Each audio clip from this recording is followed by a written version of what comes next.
Bonjour! Alors, on est le dimanche 17 mai et je commence un tout nouveau vlog avec vous. Cette fois-ci, je commence un peu plus tardivement parce que c'est vu les dernières semaines que j'ai eu côté boulot et santé. Je vous dirais que malheureusement, ça s'est vérifié la semaine dernière aussi.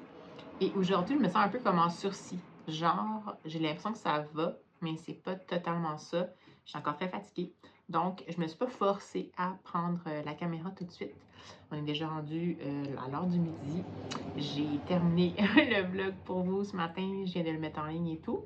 Puis, mon copain est parti faire des petites balades caritatives. Et ben moi, c'est ça. Je relaxe à la maison.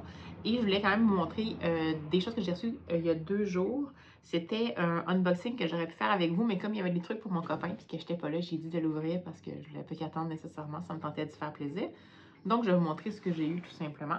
Alors, j'ai acheté 2 livres. Un que je suis pas sûre que j'ai déjà lu finalement, mais un que je venais tout juste de lire. Donc, The Labours of Hercules, vous vous souvenez de mon super accent, donc d'Agatha Christie. Donc, déjà lu, ça s'en va dans ma bibliothèque.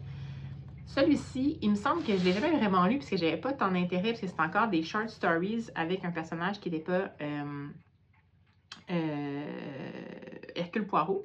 Mais je me suis dit, pourquoi pas. Alors, c'est donc The Mysterious Mr. Queen d'Agatha Christie. Encore une fois, une collection de petites histoires. Ne mettant en vedette ni Hercule Poirot ni Miss Marple. Et enfin, donc ça, c'était pas lu potentiellement, donc ça va quand même aller dans ma pile à lire. Et celui-ci, je ne sais pas qu'est-ce qu'il y a de l'air à l'intérieur, mais je ne peux pas m'empêcher d'essayer de le prendre parce que Virginia Woolf. Alors, c'est ceci. The Illustrated Letters of Virginia Woolf. Ça a été sélectionné avec une introduction de Frances Spalding. C'est publié chez Batsford. Et j'ai aucune idée ce que ça a l'air en dedans. Mais bon, ok, donc c'est des... ce sont des lettres avec, j'imagine... Ouais, il y a de certains moments où on a des photos qui vont compléter l'illustration.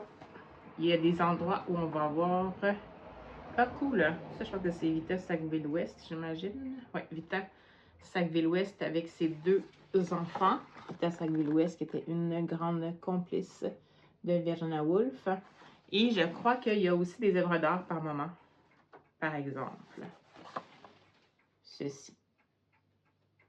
Pas encore certaine du résultat à l'intérieur. Peut-être pas exactement ça à quoi je m'attendais, mais il était vraiment pas cher. Puis Virginia Woolf, au pire, je le feuillette. Puis je verrai si je le garde ou pas. C'est ça. Virginia Woolf, ça m'intrigue toujours. C'est juste que quand c'est des lettres, en fait, je pensais peut-être que... Je pense pas que je m'attendais à ce que ce soit ce type d'illustration-là. Et la mise en page est un peu rébarbative. Je trouve. Elle donne pas tant envie de lire les lettres. Mais voilà. Donc, peut-être que ça, c'était un essai. On verra. Sinon, ces 2 livres-là. J'ai pas de lecture en cours parce que je viens de terminer ma découverte en fait du roman policier à 4 mains de Jan Horst et Jan-Erik Fiel.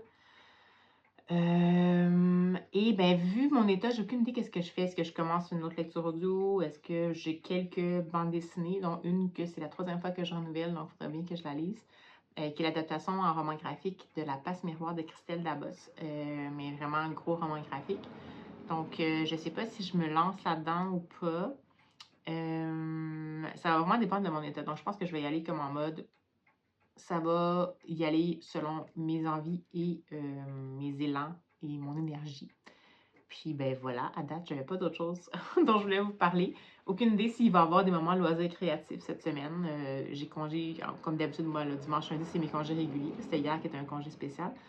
Mais j'ai quand même encore congé demain. Il annonce un tout petit peu de pluie en avant-midi. Peut-être que je pourrais me forcer aujourd'hui pour juste aller faire imprimer les couvertures de livres lus pour avancer mon carnet de lecture, peut-être. Sinon, ça fait vraiment longtemps que j'ai pas fait de coloriage. Ça fait longtemps que je n'ai pas fait de mini casse-tête non plus, ou de grand casse-tête. Bref, plein de possibilités. Alors, je vous tiens au courant de toute façon. Je vous amène avec moi dès que c'est possible. Alors, allez, on se lance ça. C'est pas si pire que ça. Je sais pas, j'ai pas trop de référentiel, mais je vais vous expliquer un petit peu les différentes choses que je vois moi à arranger.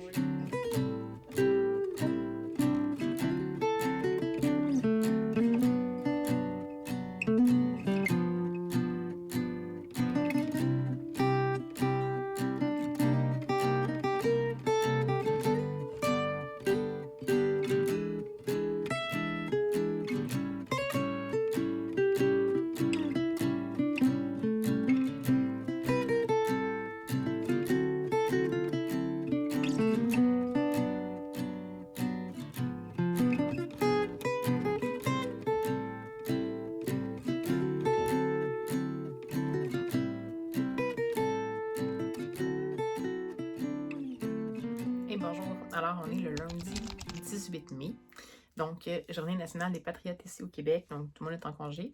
On a eu 2 journées rayonnantes dans les 2 dernières journées, puis ce matin, ben, c'est un peu gris, mais c'est correct, ça fait du bien. Parce que demain, il annonce 29. Puis là, vous allez m'entendre chialer pour tout l'été parce que j'aime pas l'été. Ben c'est ça, c'est trop chaud pour moi, 29. Ça fait 2 jours que j'ai déjà chaud le soir. Fait qu'imaginez. Mais bon, c'est pas grave. Il y en a que ça va rendre heureux, tant mieux. Mais donc aujourd'hui, moi, cette pluie-là, je la prends comme un petit cadeau. Donc je vais en profiter. Et ben écoutez, finalement, hier, je savais pas trop qu'est-ce que j'allais faire pour mes lectures. Je vous avais dit, là, j'étais un peu encore so-so. Donc, puis là, j'ai écouté des vlogs de, entre autres, Petite Lectrice. Et elle a reçu, ça c'est vraiment, je vous explique comment je fais des choix des fois de livres qui sont absolument aléatoires, mais qui valent, à mon avis, à si j'étais dans une librairie, puis il y a quelque chose qui m'a attiré le regard. Mais j'ai écouté le vlog de Petite Lectrice, qui a reçu un service de presse non sollicité de la part de Flammarion. Et c'est un livre de Sophie Estrabi. Sophie Estrabi, c'est une autrice que j'aimerais lire depuis un moment, mais j'ai peur que ça ne me convienne pas tout à fait. J'ai peur que ce soit, je pense, peut-être un peu trop en surface pour moi ou un peu trop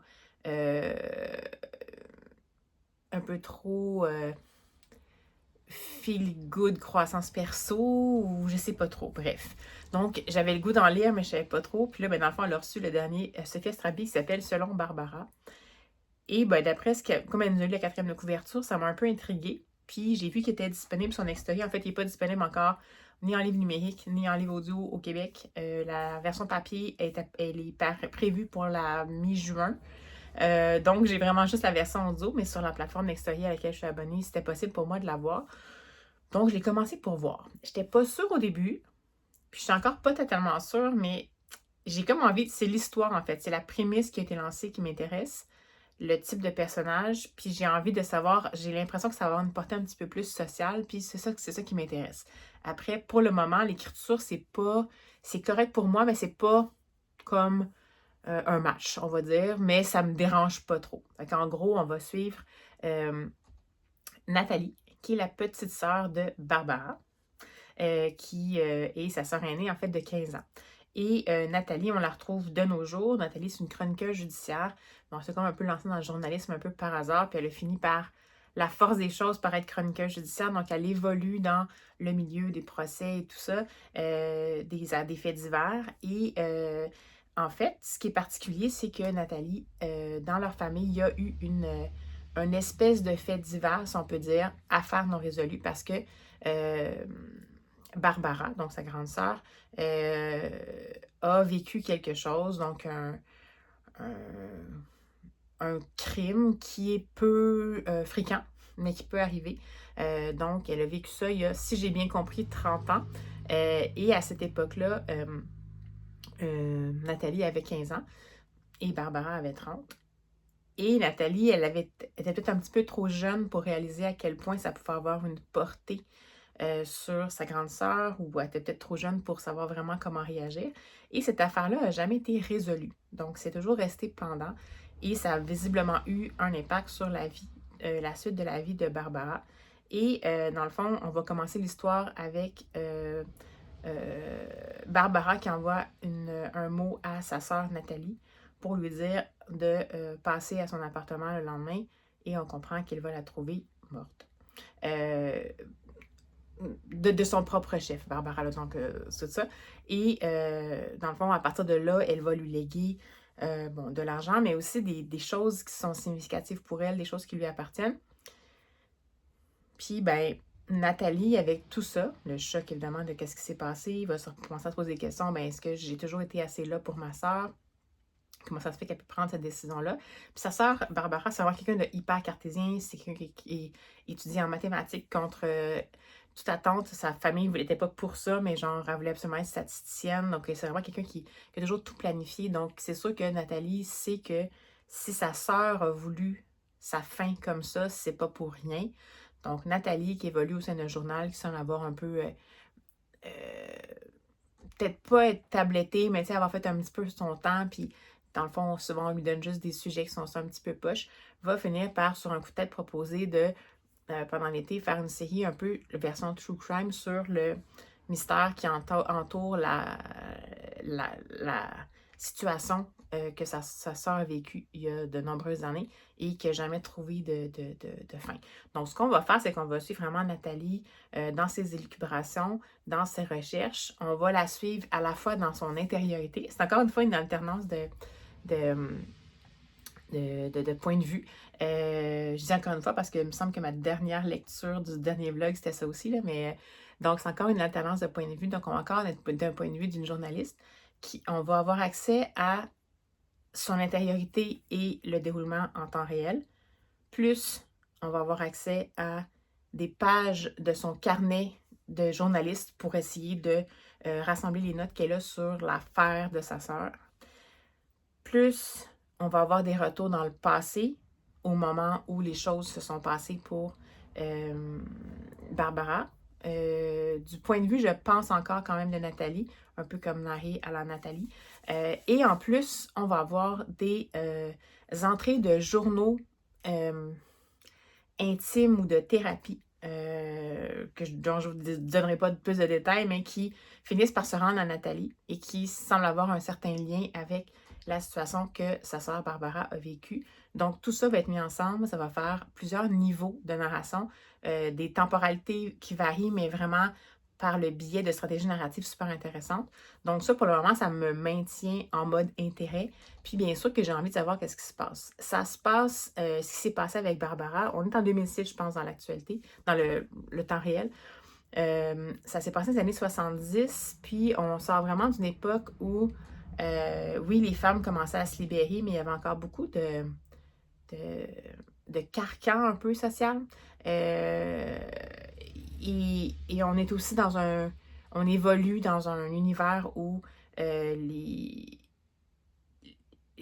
revenus, les classes sociales, les opportunités faisaient en sorte que potentiellement des gens faisaient des choix vraiment différents, n'avaient pas toutes les mêmes chances, que les femmes, visiblement, étaient vraiment toujours un peu enfermées dans des rôles standards et que ça pouvait biaiser leur façon de percevoir la vie, de percevoir les relations humaines, de faire des choix, évidemment.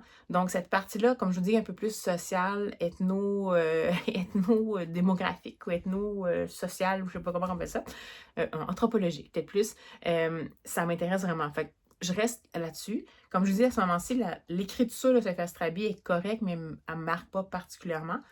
Mais je suis comme un peu attachée à l'histoire cette fois-ci. Les personnages, ça va. J'ai pas un attachement fort, mais je suis pas détachée. J'ai l'impression vraiment qu'on me raconte un peu un true crime. Donc, c'est sûr que le personnage de Nathalie, on s'attache un peu plus. Les autres, on est un petit peu plus tenus à distance.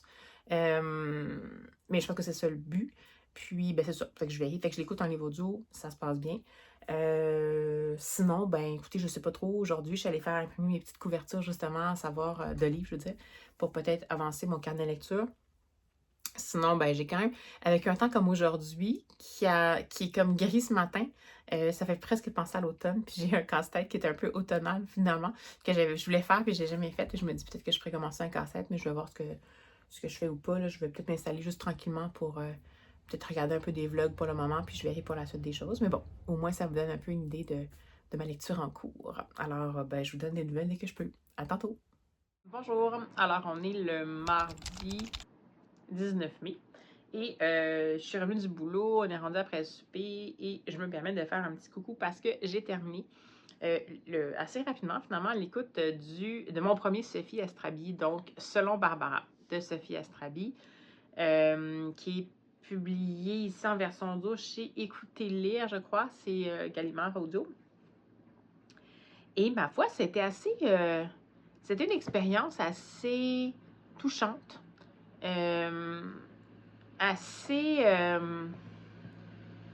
Ça m'a un peu remué les certitudes. J'ai trouvé quand même un certain... Désolée pour les bruits, hein. J'habite en campagne et puis c'est le printemps, donc on entend la machinerie agricole passer. Et oui. Encore une fois, attention! Ah, avec l'horloge grand-père en plus, juste pour compléter le portrait. Bon, alors voilà, je reprends. Je disais donc que j'étais touchée. Ça m'a un peu secoué les certitudes. Ça m'a fait réfléchir encore une fois aux conditions des femmes dans l'histoire et encore de nos jours. Ça m'a fait apprécier une certaine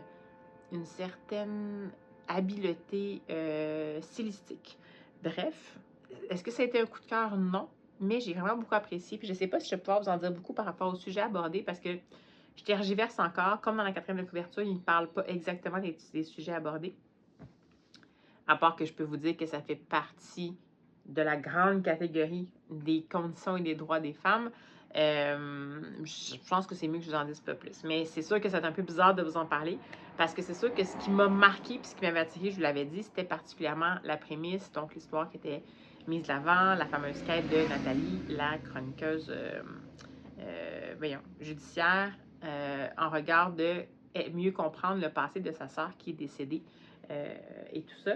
Puis l'espèce d'enquête qu'elle va faire sur qu'est-ce qui s'est réellement passé il y a une 30aine d'années, alors que sa sœur a vécu un drame et qu'elle-même avait seulement 15 ans et que sa sœur avait 30, puis qu'elle a comme pas su, comme je vous disais, vraiment bien saisir tout ce que ça impliquait. Qu'est-ce qui m'a marqué là-dedans au niveau stylistique, c'est que c'est vraiment un roman qui propose plusieurs points de vue. Et c'est intéressant et relativement audacieux comme technique parce que, ben, c'est ça, dans le fond, on va avoir divers points de vue selon différents personnages impliqués. Entre autres, 3 ou 4 des personnages, donc le principal, bien sûr, qui est Nathalie, mais d'autres personnages qui sont peut-être secondaires, principaux, entre guillemets, qui vont être là, qui vont se prononcer. Donc ça, on a quand même des points de vue plus standards, donc c'est nommé en tête de chapitre, on sait que c'est eux qui parlent, on a accès à leur intériorité, on a accès à leur vision des choses, parfois d'une même chronologie ou d'un même événement.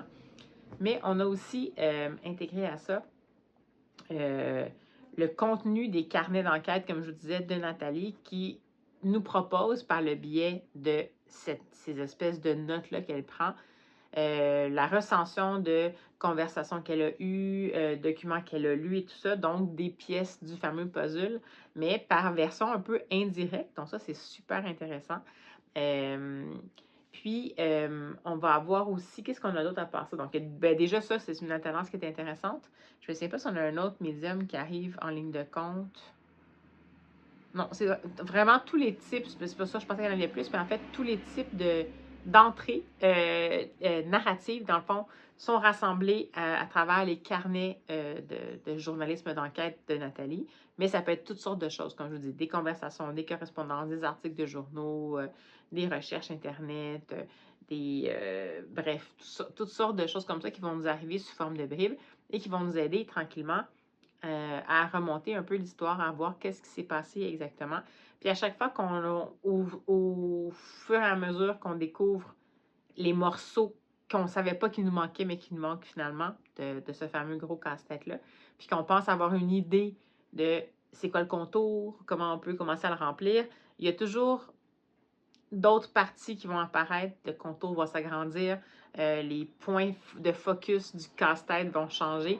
Donc, c'est super intéressant au niveau vraiment, au niveau construction narrative, j'ai trouvé ça super intéressant. Les personnages, eh bien, est-ce qu'on y croit? Oui, quand même.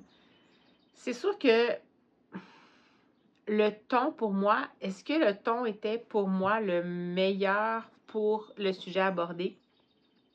C'est-à-dire cette espèce de quête personnelle-là, mais aussi familiale, identitaire, mais aussi un peu socio-historique, je vais dire ça comme ça. Est-ce que c'était le meilleur ton, qui est un ton un peu... je ne sais pas comment définir ça. Est-ce que c'est récit de vie, roman qui appelle à la réflexion, donc je dirais pas croissance personnelle, mais peut-être... Je sais pas comment dire, c'est pas exactement feel good, absolument pas en fait, mais c'est pas non plus super triste, c'est du contemporain. On dirait qu'on sent quand même une certaine démarche de faire réfléchir les lecteurs, donc philosophico-psychologique, mais en même temps avec des éléments socio-historiques, en même temps avec un ancrage qui est vraiment plus personnalisé pour les personnages principaux, donc c'est pas juste un panorama général. Est-ce que ça m'a un peu perdu? Je dirais que je trouve qu'il y a quand même beaucoup de personnages importants qui sont impliqués. Puis j'ai quand même eu l'impression qu'on approfondissait les personnages importants, mais peut-être pas autant que j'aurais souhaité.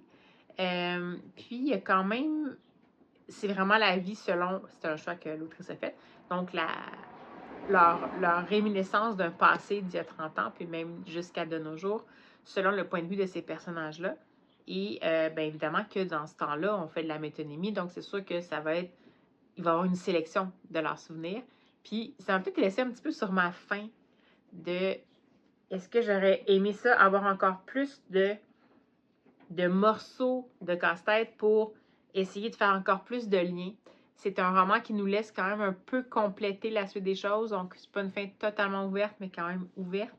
Ça nous laisse avec un sentiment, comme je vous dis, c'est touchant, parce qu'il y a un petit quelque chose quand même un peu de, entre guillemets, je dirais pas feel good, mais disons que il y a des choses qu'on souhaiterait qui se passent, qui vont arriver.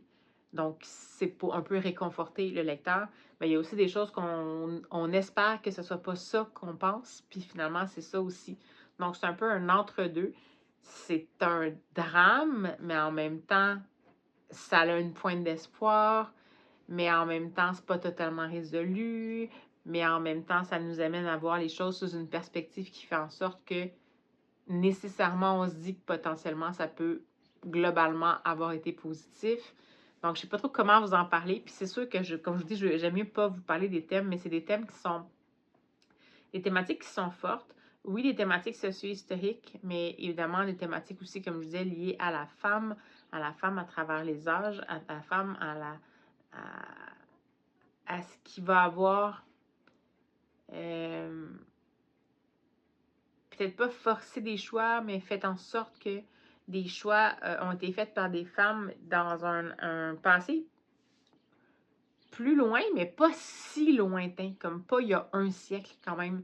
Donc ça fait beaucoup réfléchir justement sur où on est rendu maintenant. Ça demeure quand même, à mon avis, un compte-rendu du contexte français particulièrement. Je dis pas qu'on est totalement en avance au Québec, absolument pas, mais je pense quand même que ça a bougé peut-être différemment un peu. Cela dit, la période historique à laquelle ça fait référence principalement, donc entre autres les années 70, je pense quand même qu'on était un peu à la même place au niveau conditions de la femme et droits des femmes. Mais il y a quand même eu des événements importants qui se sont passés en France dans ces années-là, qui ont eu un impact pour la suite des choses. Puis ça s'est passé ici aussi, mais d'une autre façon avec d'autres gestes, que ce soit des gestes politiques ou légaux ou sociaux et tout ça. Donc, voilà. Donc, je ne sais pas comment vous en parler bien. Ça fait un bout que je vous en parle, mais je ne sais pas comment bien vous en parler. Je vous dirais, intéressant à lire. Est-ce que c'est une plume qui m'a séduite? Pas nécessairement. Par contre, comme je vous dis, j'ai vraiment aimé beaucoup son audace originale par rapport à la construction de son intrigue, mais son style littéraire correct, mais c'est là que j'ai senti un petit peu plus les ficelles, un peu je trouve ça un petit peu, des fois, je sais pas comment dire, mais trop évident, trop... En tout cas, pour moi, là, je veux dire, ça faisait que je prenais un peu trop conscience que j'étais dans une histoire, qu'on voulait m'amener à un endroit et tout ça. Donc ça m'a un petit peu fatiguée. Est-ce que je lirais d'autres Sophie Astrabi? Je pense que j'essaierais peut-être, dépendant de c'est quoi la quatrième de couverture, est-ce que c'est un sujet qui peut m'intéresser? Je pense que je l'essaierais. Mais c'est pas... je trouve que c'est une belle découverte. Je suis contente d'en avoir lu. Mais c'est pas non plus une autrice, je pense, qui va devenir mon autrice phare dans les prochaines semaines. Donc, voilà. Cela dit, je pense quand même que ça vaut la peine d'être lu, ne serait-ce que, comme je vous dis, pour l'originalité de la structure, de l'enchaînement narratif qui est proposé là, puis quand même des sujets qui sont abordés. Donc, c'est intéressant quand même pour ça. Ne serait-ce que pour ça, c'est suffisamment de bonnes raisons pour vous pour le lire.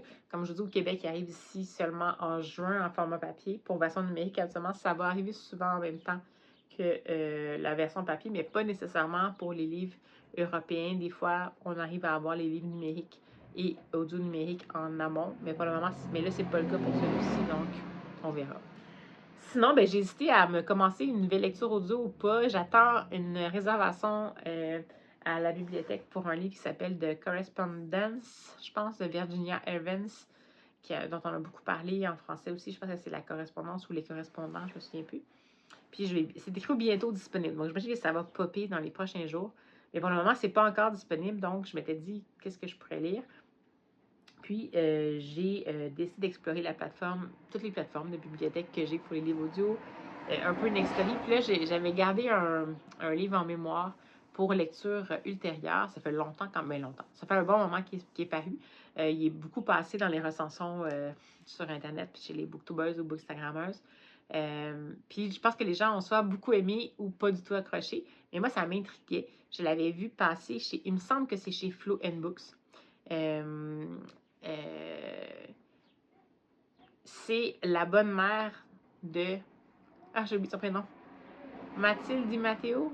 Quelque chose Di Matteo, en tout cas. Je pense que c'est Mathilde Di Matteo. C'est publié chez l'Iconoclaste et il y a une version audio qui a été faite. Et en gros, la bonne mère, c'est c'est l'histoire d'une relation mère-fille. Une jeune fille qui habite à Marseille, il me semble que c'est Marseille, j'espère que je ne me trompe pas. Je sais que c'est dans le sud, mais il me semble que c'est Marseille.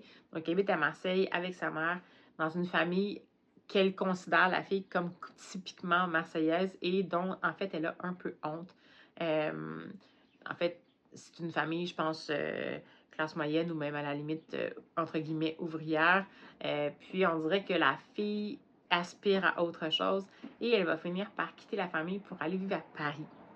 Et ben, ses parents comprennent pas trop son souhait de ça, vont être un peu tristes de la situation. En même temps, c'est sûr que depuis un bout, ils ont vraiment l'impression d'être inadéquats par rapport à leur fille parce que c'est comme si elle considérait, elle rejetait tout ce qu'ils étaient. Puis tout ce que par la bande elle était, elle aussi, parce qu'elle habite, elle vient de Marseille. Et dans le fond, on va les retrouver en alternance. En fait, le personnage de la mère, donc Véronique, et de la fille, je me souviens plus c'est quoi son nom, de la fille, alors que la fille est partie à Paris depuis un moment, puis elle s'est fait un copain parisien et que, ben je pense qu'il vient de la banlieue de Paris, mais quand même, disons de la région de Paris. Et qui vont aller à la maison, donc aller à Marseille pour voir les parents de la jeune fille. Et ben ça va être l'espèce de choc, le choc des cultures, le choc des, entre guillemets, classes sociales, parce que ce jeune homme-là vient d'une classe un peu plus bourgeoise, et vraiment le côté de comment la fille perçoit la mère, comment la mère perçoit la fille, comment on peut arriver à garder une communication avec son enfant et inversement avec sa mère quand, pour nous autres, l'autre représente tout ce qu'on ne souhaite pas, tout ce qu'on aimerait que... Mais je sais pas, tout ce qui nous rebute ou tout ce qui nous hérisse. Donc, ça a l'air intéressant. Puis, de ce qu'elle avait compris, c'est que c'est très humoristique à date. J'ai écouté, on a les deux points de vue. Là, ça commence avec le point de vue de la mère. Et ensuite, on arrive avec le point de vue de la fille. Puis, c'est super cool parce que c'est deux narratrices qui font le livre audio. Puis, ben, la narratrice pour la mère a vraiment un accent typiquement du Sud. Je sais pas si c'est typiquement marseillais, mais typiquement du Sud. Donc, c'est intéressant d'avoir ça. Puis la narratrice qui fait la jeune fille a un accent qui est teinté d'accent du Sud, mais qui est beaucoup plus neutre. Donc, un peu comme on peut s'imaginer si elle est allée à Paris puis elle essaie gros de faire oublier qu'elle vient du Sud. Donc, super intéressant jusqu'à maintenant. C'est un très court livre, puis c'est un très court livre audio. C'est paru depuis un certain temps. Ça doit faire au moins 1 an, je pense, comme il faut que c'est paru. Donc, ben, c'est ça. Je me lance là-dedans pour une espèce de lecture transitoire. Puis, ben, je vais vous en parler quand je vais l'avoir terminé. Mais ben, je l'ai commencé tout juste, là, comme je m'en venais, puis j'ai terminé le fameux Selon Barbara de J'ai un blanc, parce que je suis fatiguée, de Sophie Astrabi. J'avais ça, donc je l'ai commencé tout de suite. Puis ben, j'ai pas beaucoup, je suis pas rendue très loin, là, donc je vais vous en parler sans doute plus quand je vais avoir avancé plus considérablement, en fait, dans le nouveau livre, donc La Bonne Mère. Alors voilà, sur ce, ben, à tout de suite. Chez Decathlon, et suite à une proposition d'une ancienne amie de lycée, il a changé d'orientation professionnelle et se diriger vers le ministère. Et coucou vous autres, alors on est le mercredi 20 mai et ben, pause repas, pause midi, télétravail et canicule. Oui, parce que hier et aujourd'hui, on est en mode, ben c'est pas canicule officiellement. Météorologiquement parlant, on n'est pas en canicule. Mais s'il avait fait chaud demain, je pense qu'on aurait été potentiellement en canicule. Donc, ben là, vous savez déjà, mon non-amour des températures chaudes. Donc, je fais ce que je peux, d'où ma petite tenue légère. Et ben, je viens vous parler parce que je suis en bonne voie d'écoute de Une bonne mère de Mathilda Di Matteo. Cette fois-ci, je me suis souvenue de son prénom. Publié chez l'Iconoclaste, mais en version audio cette fois-ci. J'aime vraiment beaucoup. C'est particulier, mais j'aime vraiment beaucoup. Il y a en effet beaucoup d'humour, mais beaucoup de justesse aussi, des émotions un peu sur le rough. En même temps, absolument approprié pour stimuler la réflexion. Bref, je vous en reparlerai. Mais je vais vous parler de la lecture que j'ai faite cette nuit. Oui, parce que c'est ça. J'ai eu une petite période cette nuit où le sommeil fuyait parce qu'il faisait beaucoup trop chaud dans ma chambre. Et que, c'est ça, on n'a pas encore sorti les outils de compétition de l'été pour lutter contre la chaleur. Donc, on avait un vaillant petit ventilateur, mais c'était pas particulièrement efficace. Bref, 1 heure de pas de dodo égale, je me suis dit qu'à la place de juste doom scroller, j'allais lire un livre et j'ai lu un album jeunesse qui est paru il n'y a pas très longtemps. Je pense que c'est fin mars, donc peut-être un mois et quelques, aux éditions Fonfon. Et c'est la Symphonie des Naufragés. C'est écrit et illustré par Enzo, donc publié chez Fonfon. J'ai eu l'opportunité de le lire en livre numérique, comme vous allez pouvoir le voir. Donc, je mets juste un très court extrait par respect pour le créateur, mais au moins, ça vous donne un petit peu une idée du contenu. On va suivre l'histoire de Masha, qui habite sur une île. Et une île qui est souvent entourée de grosses brumes épaisses et qui fait en sorte que, dans le fond, cette brume-là fait en sorte que les bateaux qui contournent, qui doivent contourner l'île, dans le fond, s'y retrouvent plus ou moins. Et Masha, elle, dans le fond, ce qu'elle aime bien faire, c'est qu'avec sa corne de brume, elle arrive à faire comme un peu danser, puis un peu ensorceler la brume, qui fait en sorte que ils vont, les mouvements des vagues s'adoucissent, s'apaisent un peu, puis ça permet au bateau de juste passer leur chemin. On est quand même ici dans la figure de style, là, on s'entend, là, c'est vraiment... ça demeure que c'est ça son rôle. Malheureusement, depuis quelques temps, elle a trouvé que la mer ne répondait pas tant que ça. Genre, les vagues sont un petit peu plus... sont un peu... sont pas tièdes, mais sont comme... Ils réagissent pas comme d'habitude. Sont un peu plus tranquilles ou pas tout à fait tranquilles. Puis là, il y a de plus en plus de brume qui va arriver. Puis un bon matin où elle n'arrivera pas du tout à faire dissiper les brumes puis à faire en sorte que les vagues s'apaisent pour que les bateaux puissent avancer. Puis en fait, malheureusement, dans ce cas-ci, ça veut dire que elle et tous les gens qui sont sur l'île vont pas pouvoir, sont comme un peu enfermés. Puis ça fait aussi en sorte que les bateaux peuvent pas circuler. Donc au bout du compte, tout le monde est un peu perdant. Donc ce qu'elle va faire, c'est qu'elle va se dire qu'à elle seule, avec sa corne de brume, elle peut pas y arriver. Mais s'il y avait plus qu'une personne qui était capable de charmer les vagues, ça serait chouette. Donc, elle va rassembler tous les gens du village et les inviter à faire partie d'un orchestre. Et donc, ils vont se créer des instruments d'orchestre un petit peu avec tout ce qu'ils vont trouver. Et évidemment, avec la force du nombre, ça va finir par avoir un impact sur la brume et les vagues et faire en sorte que les choses vont se dérouler de mieux en mieux. Donc, bien entendu, qu'on est dans une analogie sur potentiellement l'impact de la crise climatique, la différence que chaque personne peut faire potentiellement dans la lutte au changement climatique et surtout le fait que, en fait, plus on est ensemble plus on va ensemble dans une même direction, puis plus on peut influer sur le cours des choses. Mais ça, c'est le didactique potentiellement que mon cerveau d'adulte a décodé. Mais à hauteur d'enfant ou à hauteur de cœur d'enfant, ce n'est absolument pas un livre qui souligne à grands traits sa mission, entre guillemets. J'ai adoré ce livre-là.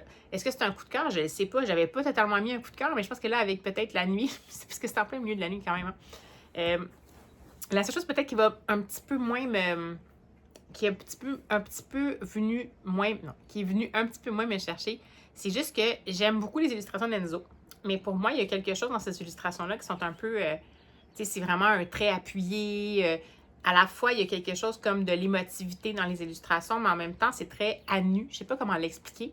Je sais pas comment l'expliquer. C'est excellent, mais pour moi, ça manque un peu peut-être de texture ou de profondeur, mais en même temps, c'est quand même évocateur. Donc, c'est juste cette partie-là qui vient toujours un petit peu me chercher dans les livres illustrés par Enzo, mais cette histoire-là, la proposition, le déroulement de l'histoire, le personnage principal, la mobilisation des villageois, toute la belle narration visuelle, les compositions graphiques sont vraiment... Même si c'est pas le trait que je préfère, mais la composition graphique est excellente. C'est un plaisir pour les yeux à regarder, se laisser voguer là-dedans. Puis je pense que, voyez-vous, même si a priori Enzo n'est peut-être pas mon illustrateur préféré, c'est le genre de livre que je voudrais avoir à la maison pour feuilleter. Je trouve que c'est une belle façon Bon, dans le fond, a priori, je pense que c'était vendu comme un livre qui mettait de l'avant le fait que l'art peut être un mobilisateur social pour le changement.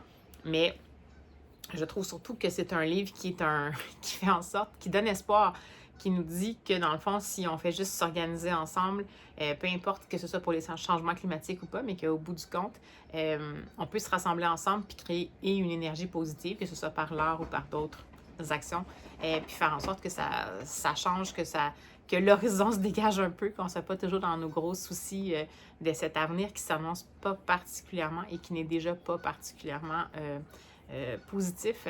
Donc, je sais pas, ça m'a fait tellement du bien de lire ce livre-là. Puis c'est pas juste parce que j'étais en insomnie, là. C'est juste que ça m'a fait du bien. Je trouve qu'un enfant, c'est tellement beau. Peut-être qu'a priori, sur le coup, il ne va pas nécessairement saisir ce à quoi on fait potentiellement référence. Mais peu importe, il va aller chercher qu'est-ce qu'il a besoin là-dedans. Les personnages, il y a vraiment beaucoup de détails dans les images. Puis en même temps, il y a beaucoup de détails sur un peu le contexte. J'aime beaucoup l'espèce de double page. Il me semble que c'est une double page où ils vont confectionner les instruments d'orchestre. Donc en plus, ça va un peu nous initier à tout ce qui est orchestre puis musique. Puis dans un orchestre, en fait, le but, c'est pas d'être la personne qu'on entend le plus, mais bien que tout ensemble, on arrive à faire en sorte on va créer un son commun à plusieurs niveaux, entre guillemets, une grande profondeur de son, donc d'impact de son. Donc, je trouve que c'est tellement... Tout est parfait là-dedans. Peut-être que c'est un coup de cœur finalement, mais je sais pas. C'est pas une note parfaite pour moi, mais je pense quand même que c'est un petit coup de cœur pour moi. Donc, si vous n'avez pas encore découvert cet album-là, allez-y. Je pense que définitivement, c'est un album à avoir à la maison. Si on a une jeune génération en train de pousser, c'est définitivement un album à avoir en classe, à mon avis. Si on a une jeune génération à qui on essaie d'apprendre à croire en l'avenir. Je pense que ça pourrait... Il y a un petit peu de texte, mais pas tant que ça.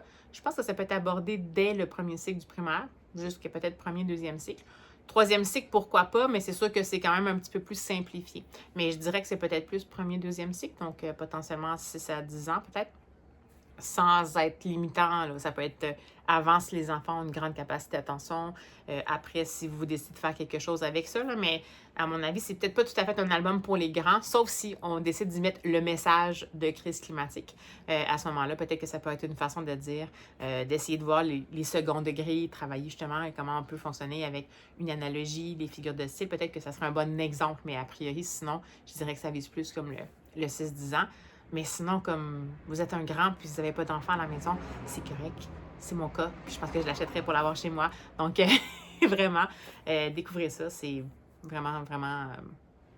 je dirais presque c'est sublime. Quand même. Non, l'émotion que je retiens de ce livre-là est sublime. Ça m'a mis dans une émotion tellement...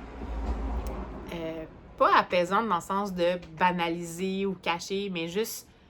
Ça a remis les choses un peu en perspective. Ça me permet de vibrer sur une... On va y aller avec les métaphores, là.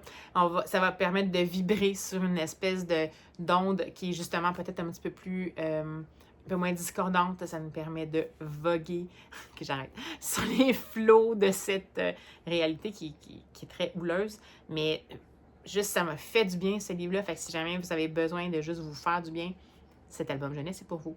Alors voilà, sur ces bonnes paroles, je vais retourner travailler. Et non, j'ai encore un petit peu de temps. Je vais retourner lire d'abord. Puis ben, je reviens dès que j'avance un peu plus dans La Bonne Mère de Mathilda Di Matteo. Et bonsoir. Alors, on est toujours le mercredi 20 mai. Je me souviens plus. Qu'est-ce que je vous ai dit ce matin? Et ben, j'espère que l'éclairage va être gérable. Mais bon, je voulais absolument vous en parler à chaud parce que je viens de terminer tout juste l'écoute du livre La Bonne Mère de Mathilda Di Matteo. Et c'était tellement marquant comme lecture. J'en suis pas revenue encore. Je pense que ça va être un livre qui va rester avec moi longtemps. Si, a priori, comme je vous ai dit, ça nous met de l'avant ce qui pourrait nous sembler être une banale dissension mère-fille, comme on peut en voir souvent dans les relations mère-fille, donc le besoin de se dissocier de sa famille pour s'affirmer, puis avoir sa quête d'identité, tout ça par la fille, puis couplé au fait d'une espèce de transfuge de classe, donc classe ouvrière versus élite parisienne, donc vraiment, vraiment dans les gros un peu clichés sociaux. Si ça s'enlignait vers ça, a priori, avec déjà ça, c'était intéressant, avec deux points de vue, celui de la mère et celui de la fille. C'était déjà intéressant avec un petit côté très... la mère avec son ton un peu acerbe, sans filtre, un peu sur le rough, qui a peut-être pas tous les mots qu'il faut pour dire ce qu'elle aimerait vraiment dire, mais qui va pas s'empêcher de dire ce qu'elle a envie de dire, même si, a priori, ça sort pas nécessairement de la bonne façon.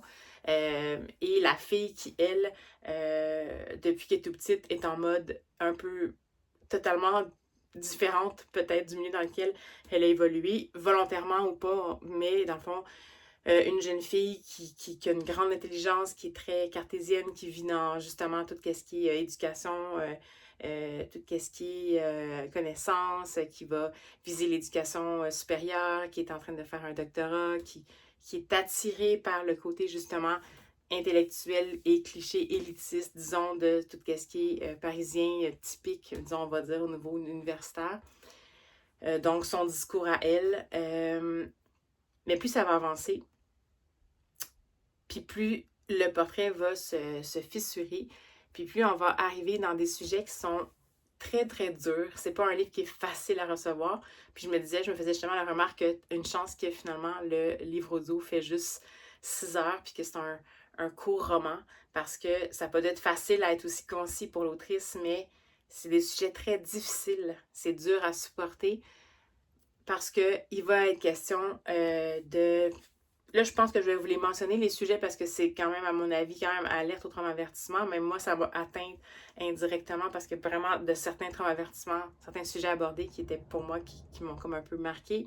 Mais même si c'est pas des choses qui vous touchent directement, c'est quand même marquant comment c'est quand même bouleversant, en fait, comment c'est mis de l'avant. Puis ce qui est bouleversant, je pense, c'est que ces sujets-là, tous les sujets dont je vais vous parler sommairement, sont mis de l'avant à travers le manque de mots, l'espèce de spontanéité un peu crue de la mère et le trop de mots de la fille qui pourtant n'arrive pas à dire ce qu'elle voudrait dire, alors que la mère arrive peut-être à dire ce qu'elle voudrait dire, mais finalement, elle n'a pas nécessairement les bons mots pour le faire, fait que ça sort tout croche. Bref, c'est un peu ça le portrait. Puis c'est ça qui est troublant, en fait, c'est que on a toujours l'impression de la fille avec une certaine candeur, innocence, à la limite de la naïveté ou de l'aveuglement, et la mère qui, on s'attendrait justement avec le caractère, ils ont deux caractères vraiment différents, on s'attendrait qu'avec son caractère, ces sujets-là soient abordés différemment, mais finalement, on se rend compte que un des premiers sujets, justement, c'est le traumatisme intergénérationnel.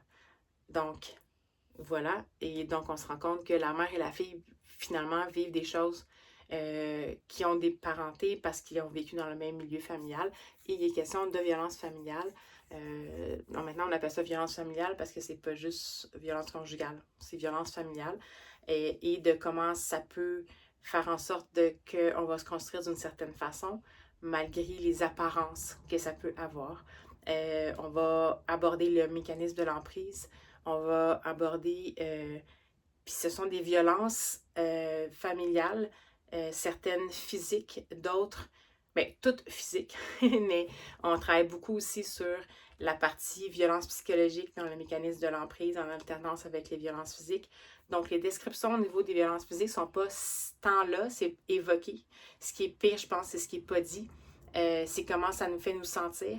Puis comme on est vraiment dans le point de vue des deux femmes, on a leur vécu, on a leur raisonnement.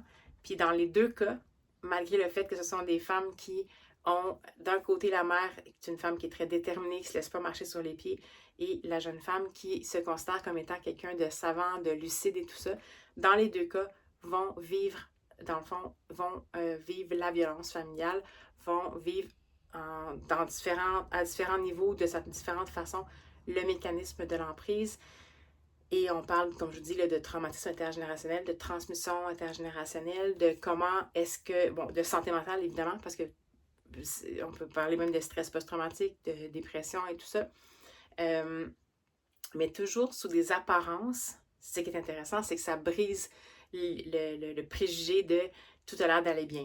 On le sait que c'est toujours ça qu'on pense, puis que c'est pas comme ça, mais là, puis ce que je trouve, c'est que ça peut apparaître dramatique comme ça, mais c'est comme la famille de la fille et de la mère, c'est une famille qui apparaît comme pas sans histoire, mais comme plein d'autres familles à Marseille où ils habitent. Donc, pas tant différentes des autres, mais ça ne veut pas dire que parce qu'ils ne sont pas différentes des autres que c'est pas problématique. Donc, déjà ça, donc le côté aussi de la banalisation de la violence familiale. Puis aussi le côté de les effets de cette violence familiale-là dans des sphères haute classe où on a tous les mécanismes de camouflage, je pourrais dire VIP, mettons, donc où évidemment ça va être une question de réputation à ce moment-là, mais on connaît tous les gens pour essayer de menacer ou de faire en sorte de taire les choses. Donc on n'est pas sur les mêmes outils pour les menaces ou pour faire avancer les choses, mais dans les deux cas, ça va quand même être le même mécanisme. Donc, à la fois, on a cette espèce de, en apparence, guerre de classe, donc que la famille de la fille qui ne tolère pas le fait que leur fille ait premièrement quitté Marseille, d'aller vers l'élite parisienne et sa coquine avec un jeune homme parisien issu de la bourgeoisie et tout ça. Donc, et inversement, la famille de jeune homme ne va pas nécessairement être d'accord avec le fait que la fille vient de cette famille-là, alors qu'a priori, elle enseigne quand même la science politique, donc c'est pas nécessairement... En tout cas, peu importe.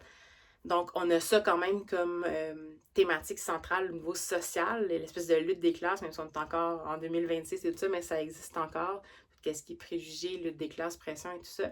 Mais au sein de tout ça, tricoté à travers ça, la violence familiale qui est vécue, dans le fond, au bout du compte, un peu, pas de la même façon parce que les gens n'ont pas les mêmes tempéraments, puis ils n'ont pas les mêmes ressources. Dans le fond, on a des familles où justement, ils n'ont pas les mêmes ressources pour peut-être mettre les choses en mots. Mais dans le fond, on se rend compte que même ceux qui auraient accès à des ressources ne mettent pas plus les choses en mots. Donc, je dis pas, je pense pas que j'arrive à bien vous en parler, mais je pense qu'il faut vraiment l'essayer. C'est sûr que essayez d'aller bien quand vous allez le lire, dans le sens où c'est pas que c'est vraiment bouleversant. Après, il y a des moments qui sont un peu plus traumatisants que d'autres, dans le sens où la tension monte, surtout quand on suit la fille, qui, elle, on va vraiment la suivre au complet dans tout son mécanisme de violence familiale et ensuite, éventuellement, d'emprise et tout ça, de santé mentale qui dégringole et potentiellement, est-ce qu'elle va trouver la force en elle de se relever puis d'essayer d'être résiliente par rapport à tout ça, puis de quelle façon elle va trouver, elle qui va lui convenir, peut-être si elle y arrive pour justement se relever, puis peut-être faire en sorte que la transmission du traumatisme intergénérationnel cesse potentiellement, comment la démarche d'un enfant peut faire allumer un parent ou pas. Il y a le père aussi qui est là-dedans. C'est riche. C'est riche, puis en même temps, ça a l'air de rien. Puis je pense que c'est ça qui est intéressant. Puis je pense que c'était ça le but, c'est qu'on soit un peu trompé par le fait que ça a l'air de rien, dans le sens que ça a l'air d'être une histoire banale, comme je vous dis, qu'on apprécierait juste de toute façon parce que c'est l'espèce de clash un peu cliché des grandes familles qui s'aiment pas. La famille ouvrière, la famille bourgeoise, la fille qui renie son milieu ouvrier, ses parents qui trouvent qu'il n'y a pas beaucoup d'éducation et tout ça. Donc, juste ça.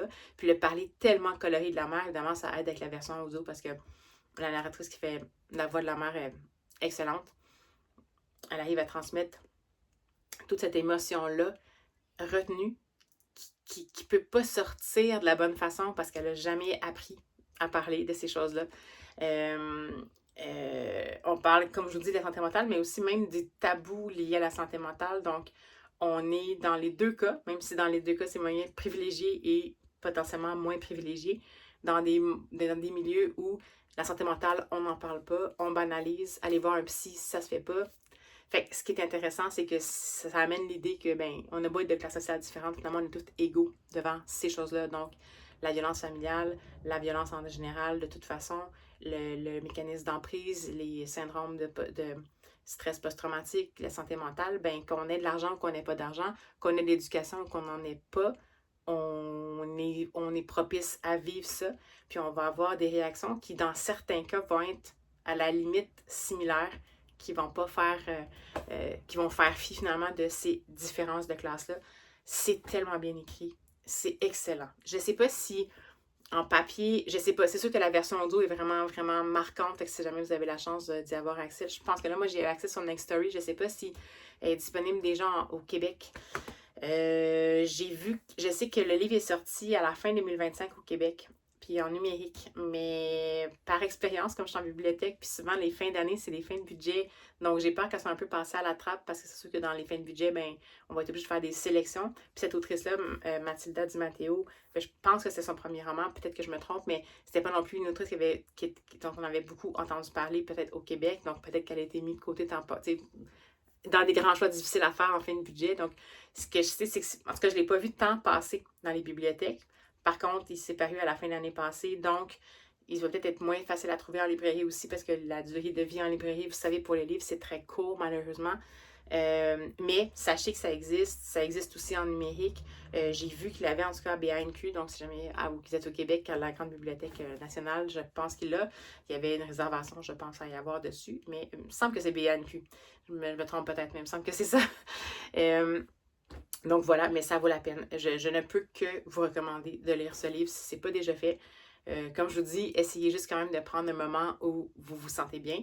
Puis bien sûr, je passais à tous ces sujets-là, mais je passais aussi par-dessus, j'en ai parlé vaguement, mais c'est vraiment, évidemment, le titre le dit, c'est La Bonne Mère. C'est un roman aussi sur la maternité, sur la non-maternité aussi, sur la pression sociale par rapport à la maternité, sur la relation mère-fille qui est jamais facile.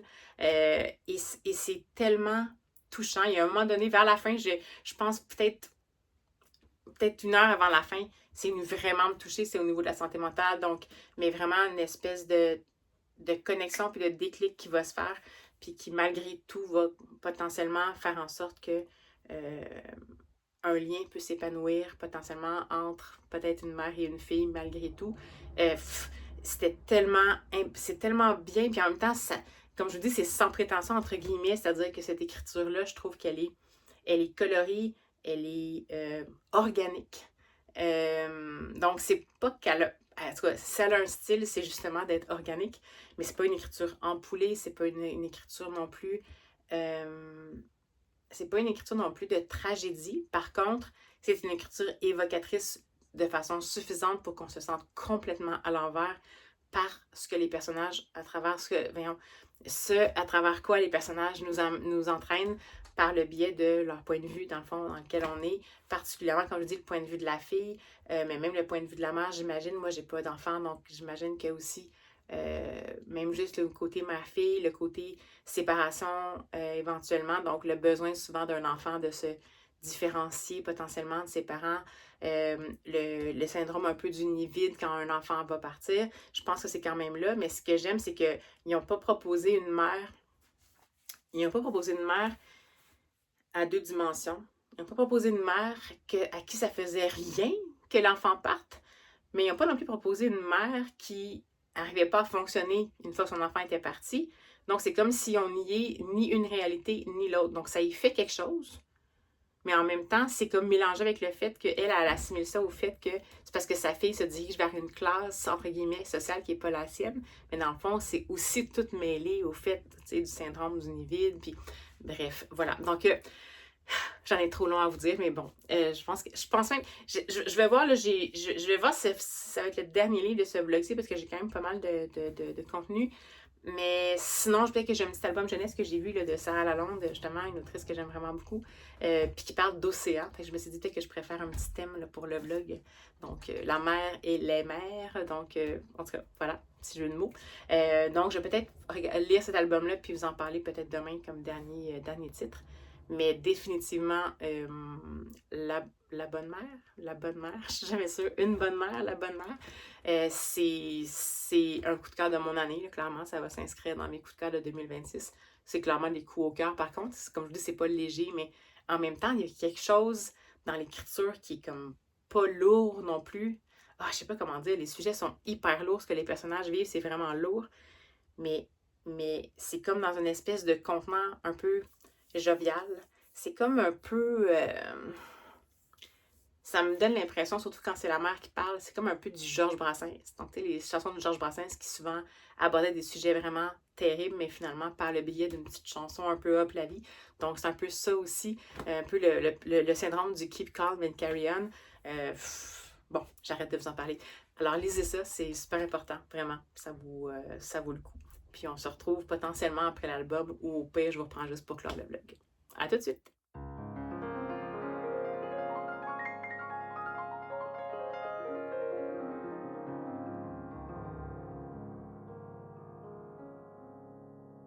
Bonjour vous autres. Alors, on est le jeudi 21 mai. Fin de ma pause repas du midi. Je suis à la librairie aujourd'hui pour la biblio. Et écoutez, finalement hier, j'ai lu mon petit album jeunesse. J'avais comme un peu forcé la chance en me disant que j'allais essayer de trouver un livre qui parle de soit la mer ou les océans. Puis, je suis tombée sur plein de choses, mais je ne l'ai pas forcé nécessairement. Mais celui-là, il est écrit par Sarah Lalonde, qui est l'autrice de Trash Anxieuse et Morte Rose, entre autres, dont je vous ai parlé sur la chaîne. C'est une autrice que j'aime vraiment beaucoup. Puis là, elle proposait un album jeunesse chez Québec Amérique, et je me suis dit, j'étais quand même intriguée.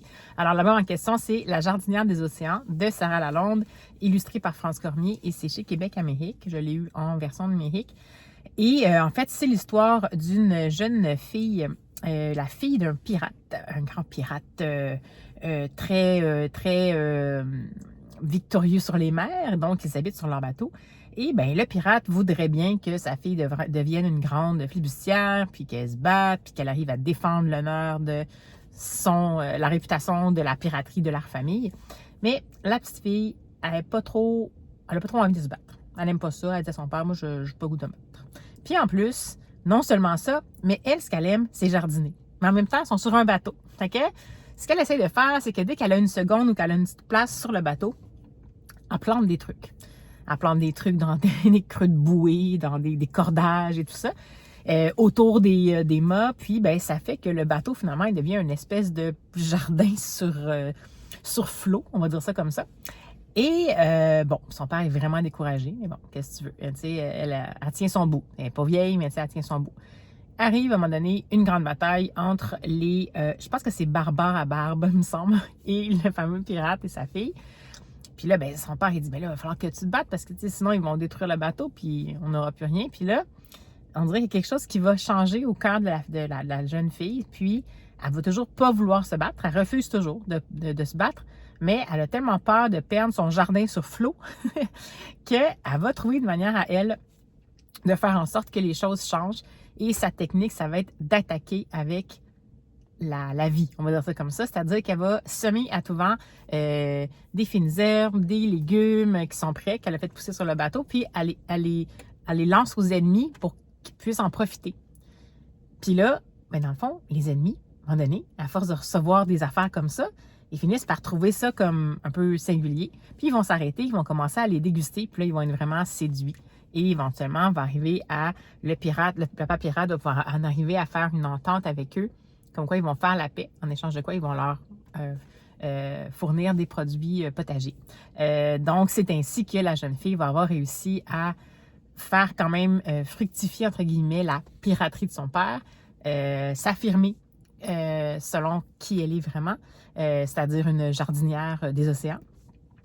Et en plus, être une pacifiste et prendre le principe de pourquoi faire la guerre si on peut juste essayer d'aller voir c'est quoi le besoin de l'autre, puis c'est quoi que nous on a à offrir, puis essayer de voir ce qu'on peut justement trouver comme entente. Donc, j'ai trouvé ça très mignon. C'est une écriture qui est assez poétique finalement. Dans les albums jeunesse de chez Québec Amérique, souvent je trouve qu'il y a vraiment beaucoup de textes. Dans celui-là, il y a un peu plus de texte, mais évidemment, c'est Sarah Lalonde. Sarah Lalonde écrit avec une plume qui habituellement a une poésie un peu sur le rough, comme on dit.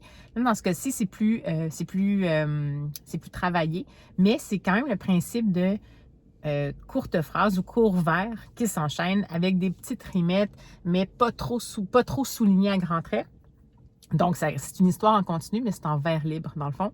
Fait que j'ai trouvé ça sympathique. J'ai trouvé que c'est une plume différente un peu de ce que j'ai connu de Sarah Lalonde. Mais en même temps, il y a quelque chose au niveau des convictions de la jeune fille, surtout que dans Trash Anxieuse, c'est une jeune adolescente qui souffre d'éco-anxiété. Donc, je trouve ça intéressant quand même. D'ailleurs, il a été écrit entre Trash Anxieuse et Morte Rose, cet album-là. Donc, je me dis que c'est un peu comme une suite logique. C'est un peu comme une façon de qu'est-ce qu'on peut faire dans le fond pour faire changer les choses, autant pour le climat que pour, en fait, les relations entre les humains sur la Terre. Donc, j'ai beaucoup aimé sa plume. Après, ça reste quand même un album pour les plus petits. Est-ce que, je ne sais pas quel âge ça vise, parce que c'est quand même assez long. C'est toujours un peu ça le problème avec les albums jeunesse chez Québec-Amérique, c'est que, a priori, c'est des albums qui sont pensés pour un public peut-être plus jeune, mais la durée du texte, c'est vraiment pas tous les enfants qui ont la capacité d'attention aussi grande que ça. Par contre, celui-là, comme on est vraiment dans des vers libres courts, assez virevoltant, avec une aventure qui parle de pirates, puis de jeunes filles flibustières et tout ça, je pense que l'attention peut quand même être assez bien maintenue. Fait que je dirais peut-être dès 4 ans. J'imagine que ça peut aller jusqu'au peut-être la fin du deuxième cycle du primaire, du premier cycle du primaire, pardon. Après, je pense que ça vise vraiment plus un public comme 4 à 8 ans maximum.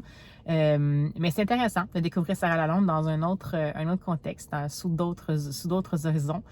Est-ce que ça a été un coup de cœur? Non. Ben, les illustrations, je les ai quand même beaucoup aimées de France Cormier. Ça m'a surpris. Je n'avais pas trop à quoi m'attendre. Ça m'a vraiment plu. J'ai trouvé que le côté justement dans les batailles où il y a les légumes qui sont un peu lancés, pas agressivement, plus distribués à tout vent. J'ai trouvé ça super intéressant. On sent quand même bien la relation entre la petite fille et son père. Donc, j'ai trouvé que la composition graphique puis les illustrations, le style d'illustration desservait bien, en fait, l'histoire. J'ai trouvé que, comme je vous dis, c'est ça. Ça reste quand même une histoire pour moi qui était poétique. C'est vraiment parce que c'est Sarah Lalonde. Si ça n'avait pas été Sarah Lalonde, je pense que j'aurais peut-être trouvé que c'est peut-être un peu poétique, peut-être un petit peu comme si on s'attendait à ce que l'enfant ait une perception peut-être plus deuxième degré que qu'est-ce que le public cible qui semble être visé peut le permettre. Je dis pas que les enfants peuvent pas voir au deuxième degré, mais entre 4 et 8 ans, c'est différent qu'est-ce qu'ils vont retrouver. Mais heureusement, comme je vous dis, il y a la partie d'illustration. Ça demeure, comme je vous dis, une petite poésie accessible. Puis c'est pas trop très appuyé, comme je vous dis. Donc, au niveau de... Je trouve que c'est bien fait par Sarah Lalonde. Après, c'est un choix qui a été fait. Mais pour moi, ça me rejoignait moins. Est-ce que je le raconterais à des enfants? Pourquoi pas? Ça prouve que, dans le fond, c'est pas parce qu'on aime jardiner qu'on ne peut pas devenir une flibustière. Mais j'ai trouvé ça intéressant parce que ça fait aussi voir autre chose, dans le fond, de ce qu'on peut connaître, en fait, de la piraterie. Ça amène aussi une façon de voir comment on peut résoudre des conflits. Mais c'est ça. J'ai trouvé que c'était bien dosé pour une fois. C'est comme si j'ai trouvé ça bien exécuté, sympathique. Ça sème des réflexions vraiment, vraiment intéressantes à avoir. Je trouve que c'est relativement bien adapté pour le public, c'est-à-dire que c'est un petit peu long peut-être pour le public, mais pas trop quand même. Mais j'ai pas eu un coup de cœur, mais je suis vraiment contente d'avoir découvert ce petit opuscule surprise-là de Sarah Lalonde. Donc, je vous invite à le découvrir si ça vous dit. Ça date de 2022, donc c'est potentiellement dans vos bibliothèques, mais pas nécessairement en librairie parce que ça fait longtemps que c'est paru. Donc voilà. Et ce sera la dernière lecture de ce vlog-ci. Donc j'espère que ça vous a plu. Ce vlog entre mère et mère. Et voilà, n'hésitez pas à vous manifester en commentaire si ça vous dit. Échanger avec moi, ça va me faire plaisir. Puis j'espère que de votre côté, les choses se passent au mieux. Que la saison des allergies, si c'est le cas, commence à tirer à sa fin pour vous et que ça vous permet de lire et encore lire. Puis nous, on se dit tout simplement à la prochaine.